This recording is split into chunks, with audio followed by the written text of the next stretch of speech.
नमस्कार श्रोताओं।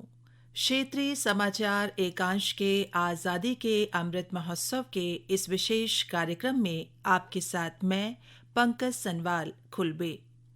श्रोताओं, इससे पहले कि हम कार्यक्रम में आगे बढ़ें, आइए सुनते हैं ये संदेश। कोरोना वायरस से सुरक्षित रहने के लिए 3 सरल उपायों का पालन अवश्य करें।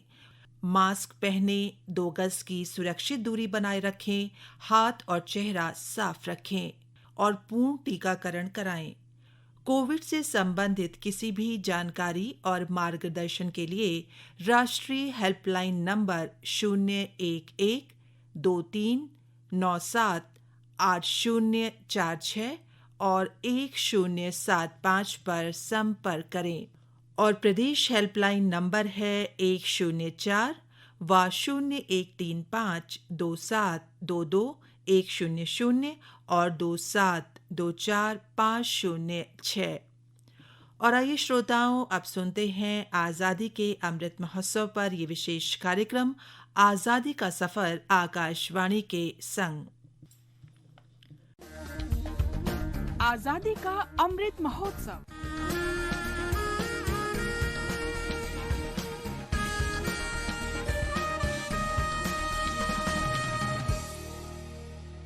आजादी का सफर आकाशवाणी के संग। भारत का शानदार स्वाधीनता संघर्ष आधुनिक विश्व के महानतम संघर्षों में से एक है।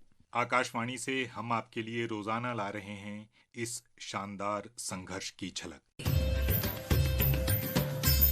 5 मार्च 1931 को गांधी इरविन समझौते पर हस्ताक्षर किए गए थे।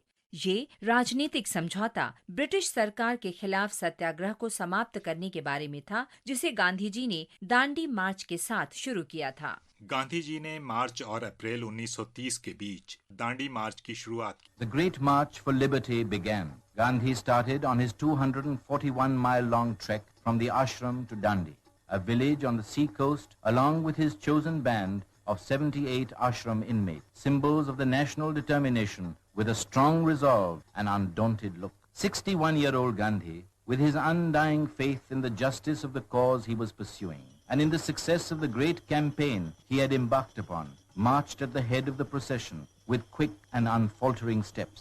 मार्च के अंत में बापू की गिरफ्तारी और कारावास ने ब्रिटिश भारत में बापू के और अधिक प्रभावी सविनय अवज्ञा आंदोलन को जन्म दिया। 1930 के अंत तक हजारों भारतीय जेल में थे और इस आंदोलन की खबरें दुनिया भर में आग की तरह फैल रही थीं। लॉर्ड इरविन इसे खत्म करने का तरीका ढूंढ रहे थे। इसके लिए गांधी जी को जनवरी 1931 में रिहा कर दिया गया। कांग्रेस के तत्कालीन अध्यक्ष सरदार वल्लभ भाई पटेल ने गांधी जी को लॉर्ड इरविन के साथ बातचीत करने के लिए अधिकृत किया था।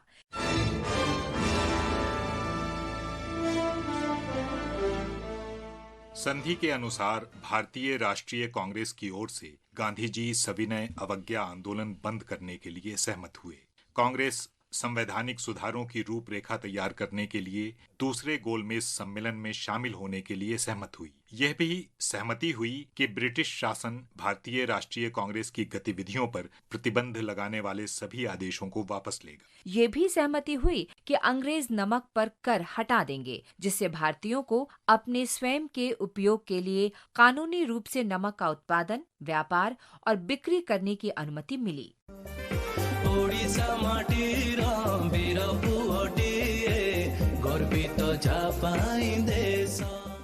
हम स्वतंत्रता सेनानी और राजनेता बीजू पटनायक के नाम से विख्यात विजयानंद पटनायक को भी याद करते हैं। उनका जन्म 5 मार्च 1916 को हुआ था। आधुनिक ओडिशा के वास्तुकार माने जाने वाले बीजू को प्यार से कलिंग के नायक और कलिंग के खारवेला के नाम से भी जाना जाता है। बीजू पटनायक ने ओडिशा के रेवेनशॉ कॉलेज में प्रवेश किया, लेकिन विमानन में उनकी रुचि के कारण उन्होंने बीच में ही कॉलेज छोड़ दिया और एक पायलट के रूप में प्रशिक्षण लिया। पटनायक ने एक निजी एयरलाइंस में नौकरी शुरू की, लेकिन द्वितीय विश्व युद्ध की शुरुआत में वे रॉयल इंडियन एयरफोर्स में शामिल हो गए। सेवा में रहते हुए उनकी रुचि राष्ट्रवादी राजनीति में बढ़ी। बर्मा में ब्रिटिश कमांड के तहत लड़ने वाले भारतीय सैनिकों को राजनीतिक पत्रक पहुंचाने और कांग्रेस पार्टी के नेताओं को पूरे भारत में उनके ठिकाने से लेकर गुप्त बैठकों में ले जाने जैसे कार्यों के कारण अंग्रेजों ने उन्हें जेल में डाल दिया था।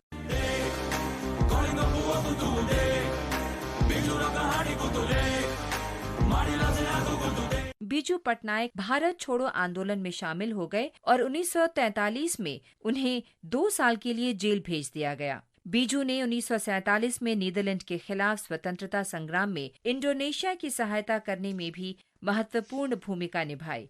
इंडोनेशियाई प्रधानमंत्री सुल्तान जाहरिर को औपनिवेशिक डच द्वारा निगरानी में रखा गया था। जवाहरलाल नेहरू ने उन्हें बचाने का जिम्मा बीजू पटनायक को सौंपा। बीजू ने सभी बाधाओं को पार किया और जावा के लिए उड़ान भरी। वे 22 जुलाई 1947 को जावा द्वीपों से सुल्तान जाहरिर और कर्मचारियों को पहले सिंगापुर और अंत में दिल्ली लेकर आए। इसके लिए कृतज्ञ इंडोनेशिया ने बीजू पटनायक को सर्वोच्च नागरिक पुरस्कार भूमिपुत्र से सम्मानित किया था।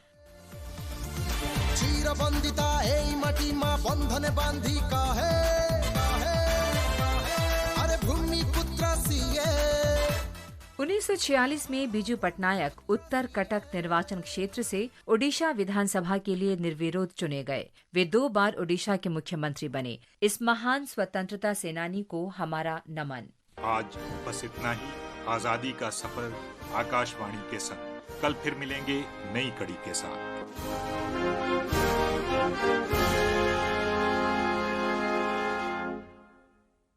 अभी आप सुन रहे थे आज़ादी के अमृत महोत्सव पर ये विशेष कार्यक्रम आज़ादी का सफ़र आकाशवाणी के संग।